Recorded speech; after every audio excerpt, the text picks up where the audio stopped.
It's a total shock that Pushpa actor Allu Arjun is arrested as per the media reports. When Chandrababu Naidu conducted political rallies, 8 people died in Kandukur, 3 people died in Guntur, and in Puskaral time, Chandrababu needed a huge stunt where 23 people died. Did the police arrest him? Did the police call him to the police station? Did the police question him? Wow! For powerful political leaders, one standard.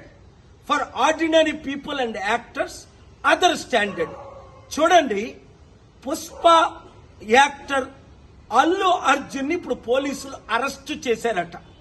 కారణం ఏంటి? ఆయన ఏదో సినిమాకి వెళ్ళినప్పుడు బీడులో తల్లి కొడుకు చనిపోయారట.